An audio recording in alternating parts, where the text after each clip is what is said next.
یو علاقه کې یو قافله روانه وه. قافله مخکې به خلک چې دی را یوځای به شو، برس که د علاقې خلک به را یوځای شو او هغوی به یو بل ځای ته تله، یا به ځان سره د تجارت سامان وړو، یا به چېرته تلل غم خادیله، نو هغه به د قافلو په شکل کې تله. نو قافله به را یو ځای نه روانه شوه، اوښان به و پکې، هغې کې به خره مو، اسونه به مو، سامانونه به یې په هغې باندې اچولي وو. نو یو علاقې خلک روان شو، اوس روان دي په سفر باندې،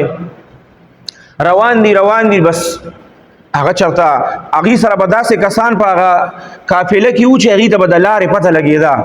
چې دا لار پلانکي طرف ته تلې ده، دا پلانکي ځای ته تلې، دا پلانکي ځای ته تلې. نو هغه کوم لاره چې به ورته چا خوله، نو د هغې نه هغه لاره ګډه وډه شوه. چې کله دې نه لاره ګډه وډه شوه، نو دا قافله په بل طرف روانه شوه. اوس دې سره چې کوم د خوراک هغه څیزونه دي که نه، نو هغه په کمیدو شو. دې ته خو پته وي چې یاره د پلانکي ځای نه فرض کړه د دې ځای نه ته کراچۍ ته ځې او پیاده په قافله کې ځې، نو خلکو ته به مخکې پته لګېده چې زما کراچۍ ته 15 ورځې لګي، 20 ورځې لګي، نو د هغې 15 او 20 ورځو خوراک به یې ځان سره واغسته. اوس دې سفر کوي او د هغه ځای څه نښې نښانې نه ښکاري او دې سره خوراک په ختمېدو شو. بس کسان ورته وایي یاره داسې ښکاري زمونږ نه دا لار غلطه شوې ده، زمونږ خوراک په ختمېدو دی او ځای خو لا لرې دی، مونږ خو ته خو لا ډېره لار پاتې ده. دی په یو طرف روان شي، بس بیا هم ورته څه لار میلو نه شي، په بل طرف روان شي. اخره کې دا مشران پکې نو داسې یو غر غوندې راشي، هغې ته وایي تاسو یو 5-6 هلکان دی غر ته به راوخیږئ او تاسو تماشه وکړئ چې کوم طرف ته آبادي ښکاري، چې آبادۍ طرف ته لاړ شو، چې د خپل خوراکونه خو ځان سره پوره کړو که نه، ځان سره خوراک پوره کړو، بیا به ځو په خپل منزل طرف ته. هغه چې وختل نو هغه ورته وایي چې یاره د پلانکي طرف ته آبادي ښکاري او یو ښار ښکاري، به دې وي بس په دغه طرف باندې ځئ. په هغه طرف باندې روان شو چې هغه ښار ته رسېدل، نو دې سره خوراک بلکل داسې پاتې و چې بس دا یو ټایم نیم خوراک یې کېده، خوراک ورسره بلکل په ختمېدو. اوس چې دې څنګه ورسېدل که نه، نو مخکې به داسې و چې دا غټ ښارونه به و که نه، نو د دې نه به غټ دیوال والي و، اوچت دیوال به یې تېوالی و، ډېر اوچت به و. حالات به خراب وو چې یاره دلته څوک غل را نشي، ډاکو را نشي. د هغې به یو دروازه وه، صرف په هغه دروازه باندې به ته ورننوتې او په بله لار باندې ته نه شوې تلې. نو دی چې فرض که د ښار دروازه دې طرف ته ده، نو دی په هغه طرف باندې راغله. اوس که دی داسې ښار د دروازې طرف ته راتاویږي، نو په هغې کې ځان له ډېر ټایم لګي، ځکه خو به غټ ښارونه وو. به دی ورته ووایي چې یاره اوس خو داسې نه شو تللی، خو داسې کار دی پر دیوال باندې با سالکان ورواړو او هغوی ته به پړي ورښکته کړو او د خوراک دا سامان به مونږ له په دې باندې راکړي، مونږ ته به اسانه شي. وایي صحیح ده. هلکان چې دي وایي څوک به وخیږي دې خوا، هلکان رابیل شو چې کوم نوجوانانو. هغوی چې څنګه په هغه دیوال باندې ختل شروع کړو، داسې لږ منځه پورې یو 15-10 فوټه پورې سالکان وختل، بس هغې کې چې یو را پرېوته، چې یو را پرېوته بس هغه لږ غونتې خوږ شو. هغه نور داسې 15-20 فوټه نور وختل بره، چې بره وخته د هلته نه 2-3 نور راخطا، چې راخطا شو هغه نور هم زیات خوږ شو.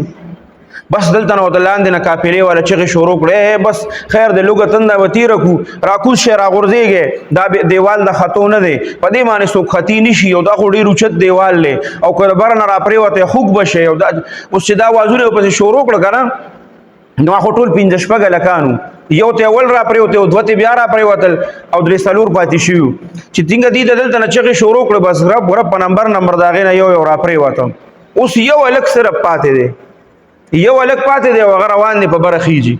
او دلته نه ورته دې چغې وایي چې لکه ګورې که د بره نه را پرېوتې لاندې، بس بیا خو به مړې، ځکه دا دیوال خو ډېر زیات اوچت دی، بیا به مړې، بیا به راکې سم ني. بس هغه په خپل منزل باندې روان دی، وخته بره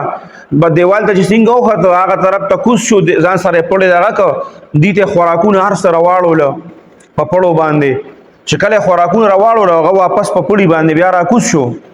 نو دا ټول قافلې والا ورته راټول شو، مشران کشران ټوله. وایي چې لکه مونږه د نورو ته چغې والې که نه، نو څوک د منځ نه را پرېوته، څوک بره د نیمې نه را پرېوتل، او څوک 3 حصې ته ختلي وو د هغې نه را پرېوتل، او ته روان مې دا ولې. نو د هغه کم هلک چې ختلی و، نو د هغه یو ملګری و په هغه قافله کې،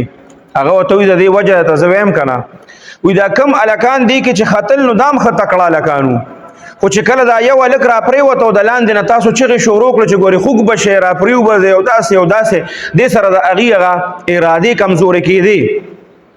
هغې چې ستاسو هغه اواز اورېده نو د هغې ارادې کمزورې کېدې نو یو یو به را پرېوته او چونکې دته تاسو ډېرې چغې ووالې خو ده ستاسو هغه اواز به ونه رېده ځکه چې دا په غوږونو کوڼ دی دا هلکه که چېرې دم ستاسو هغه اواز اورېدلی وې که نه نو دا یره به یې په زړه کې راغلی وه نو دی به هم را پرېوتی و خو چونکې دې کوڼ دی ستاسو هغه اواز یې ونه رېده نو د ده هغه اراده په زړه کې همغه شان وه چې زه به خو په دې دیوال باندې بره خېجم او دا دیوال چې کوم دی دا به زه کراس کوم او د خپلې قافلې والا به زه د خوراک بندوبست کوم نو ده ستاسو هغه اواز نه اورېده نو په زړه کې یره نه وه د یرې نه لاندې نه تاسو خلک یرول که نه چې را پرېوبځي او لاس به دې مات شي او خپه به دې ماته شي او دا چل به وشي هغه چل به وشي نو د ده په زړه کې هغه یره نه وه نو د هغې د وجې نه دې بره وخته هغه خپل کار یې وکړو راشن ماشن هر څه هم قافلې والا ته راوغورځول او واپس چې دی نو هم راکوز شو